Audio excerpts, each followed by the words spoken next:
तिरुपति में एक वैष्णव रहते थे।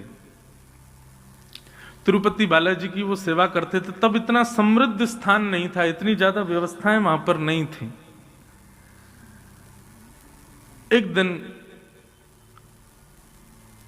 जेठ का महीना, बहुत भीषण गर्मी, और क्योंकि तिरुमला पर्वत के ऊपर तिरुपति है तो गर्मियों के समय में यदि कभी आपको जाने का अवसर भी मिले तो भी देखेंगे कि बिना किसी कारण ही आपके समस्त वस्त्र जो है गीले हो जाएंगे, इतना पसीना आता है। इतनी गर्मी दक्षिण में तो पड़ती भी बहुत है।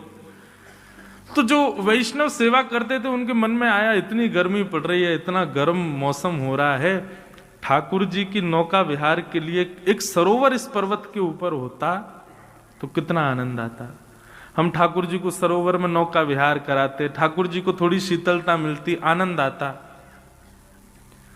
इतनी व्यवस्था नहीं थी, इतने लोग नहीं थे, तो दोनों दंपति, पति पत्नी दोनों लिए फावड़ा और लग गए खोदने सरोवर बनाने के लिए। अब दो लोग इतना बड़ा सरोवर बनाए तो कितनी व्यवस्था करनी पड़ेगी। बेचारे दोनों खोदते, फिर जितनी मिट्टी इकट्ठी होती उसको लेकर के जाते, दूर फेंकते। तो जो ब्राह्मण थे, उनकी जो ब्राह्मणी थी वो गर्भवती थी, उनके गर्भ में बालक था। वो जब मट्टी उठा करके दूर कहीं फेंकने जाती तो ठाकुर जी को बड़ी पीड़ा होती। बोले कि देखो हमारे सुख के विचार के लिए दोनों कितना श्रम कर रहे हैं। वो गर्भवती माता है, उनके गर्भ में बालक है, फिर भी देखो वो कैसे लगी हैं, धूप ताप कुछ विचार नहीं करती, हमारी सेवा में तत्पर हैं। ठाकुर जी से देखा नहीं गया, और ठाकुर जी इतने में ही नन्हे से एक ग्वारिया बालक बन करके आए, सांवला सा उनका रूप, और जैसे ही वो मैया मट्टी डलिया में भर के उठा के फेंकने जाती, इतने में ही वो बालक रूप में ठाकुर जी आ जाते और उनसे डलिया छिना करके स्वयं लेकर के जाते और दूर फेंक करके, और फिर डलिया मैया के पास छोड़ के फिर भाग जाते। मैया बोली पता नहीं कौन नटखट बालक है, किसका बालक है, कहां से आ जाता है, मेरी डलिया उठा के भाग जाता है। पुनश्च फिर से मट्टी इकट्ठी करके जैसे ही डलिया उठाई, फिर से ठाकुर जी आ गए और फिर से डलिया छिना के और लेके जाएं और दूर पटक करके और डलिया उनके पास फेंक के फिर भाग जाएं, और वो रोकना चाहे तो रुके नहीं। 2-3 बार जब ठाकुर जी ने ये किया तो ब्राह्मणी ने जाके ब्राह्मण को दिखाया, बोले देखो आप मट्टी खोदते मैं भरती हूं, जैसे ही मैं लेके जाती हूँ पता नहीं कहां से बालक आता है और वो पूरी डलिया लेके भाग जाता है और फेंक के, और फिर कहीं अंतर्ध्यान हो जाता है, कहीं चला जाता है, छुप जाता है, किसका बालक है यहां। ब्राह्मण ने बोला देखो मैं देखता हूं कौन है। जैसी डलिया में पूरा मट्टी भर के जैसे ही ब्राह्मणी ने उठाया, इतने में ही जैसे ही वो बालक आया, बालक के रूप को देखते ही उनकी करधनी जैसे ही देखी, करधनी समझते हैं, कौंधनी कमर पर जो धारण करते हैं, वो स्वर्ण की कौंधनी वही थी जो तिरुपति बालाजी ने पहनी थी।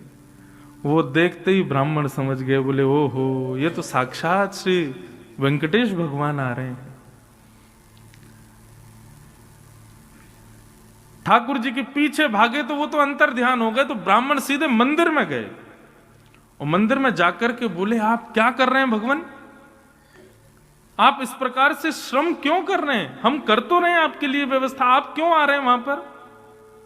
तिरुपति बालाजी प्रकट हो गए, प्रकट होकर बोले देखो तुम्हारी ब्राह्मणी गर्भवती है, उसके गर्भ में बालक है, वो इतना श्रम करती है, उसको पसीने आते हैं, इतना परिश्रम करती, मुझसे वो देखा नहीं जाता।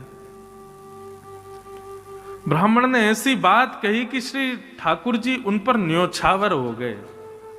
ब्राह्मण बोले देखिए भगवान, आपका काम है ठकुराई करना, आपका काम है सेवा स्वीकार करना, आपका काम है भोग निवेदन करना, भोग पाना, सुंदर शयन करना, आनंद करना, और ये सब सेवा का क्रम ये हमारी जिम्मेवारी है। तो कम से कम हमको जो सेवा का क्रम मिला है वो हमसे छीनिए मत।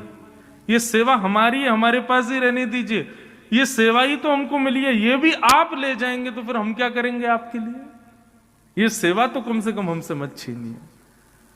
ठाकुर जी इतने प्रसन्न हो गए महाराज की ब्राह्मण को हृदय से लगा लिया। बोले कि तुमसे हम बड़े प्रसन्न हैं, तुम एक बार यहां, हम लोगों की शिकायतें खत्म नहीं होती ठाकुर जी के आगे, जे नहीं है हम कैसे करें महाराज, अभी ऐसा चल रहा है, कैसे कथा सुने, ये चल रहा है, वृंदावन कैसे आए, हम इतनी शिकायतें करते हैं।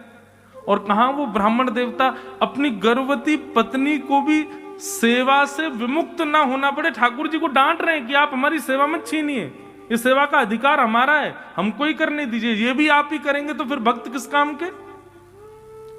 ठाकुर जी ने हृदय से लगाया, बोले अच्छा ठीक है जाओ सेवा करो। जैसे ही ब्राह्मण निकल के बाहर आया तो देखा कि वहां तो एक सुंदर कुंड का निर्माण हो चुका था। ठाकुर जी ने बढ़िया सुंदर सरोवर वहीं व्यवस्थित कर दिया ताकि अब इनको सेवा ज्यादा ना करनी पड़े और हमारी नौका विहार का क्रम होने लगे। कहने का अभिप्राय, ठाकुर जी जड़ नहीं है, ठाकुर जी चैतन्य है। चैतन्य का अभिप्राय क्या है? अभी सर्दी है, आप लोग शॉल पहन रहे हो, जैकेट पहन रहे हो, क्यों? क्योंकि आपको सर्दी लग रही है।